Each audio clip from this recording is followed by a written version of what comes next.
When adding an S to a word to make it plural, if a word ends with any of these sounds, s, z, sh, ch, or j, as in judge, and don't worry, you really don't need to memorize this, it will become automatic.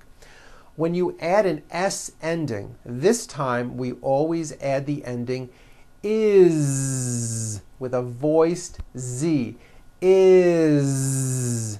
It doesn't matter that it's spelled with an S, it's never is, unvoiced, never. It's always is with a voiced Z.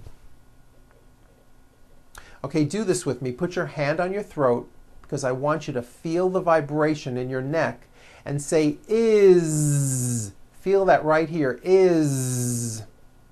Okay, so let's look at the word page, for example, which ends in a voiced sound. One page becomes two pages with that voiced Z. Two pages. It's not two pages, unvoiced, no. It's two pages with a voiced Z. Even though you spell the word like this, in American English you pronounce the word like this. Pages. You're probably saying, I never knew that.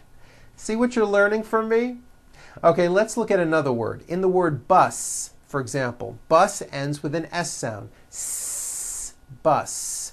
So if you make it plural, you're going to add the ending is with a voiced Z. So we've got one bus or two buses. Buses.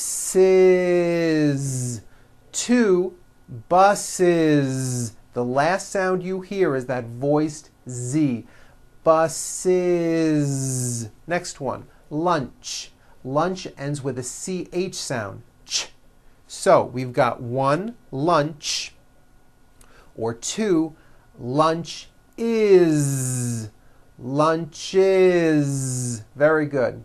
Let's do some verbs. Raise, meaning like to raise my hand. Now this word is a bit unusual because even though it is spelled with an S, it's pronounced with a voiced Z. Raise. So we say I raise with a voiced Z ending, and he raises.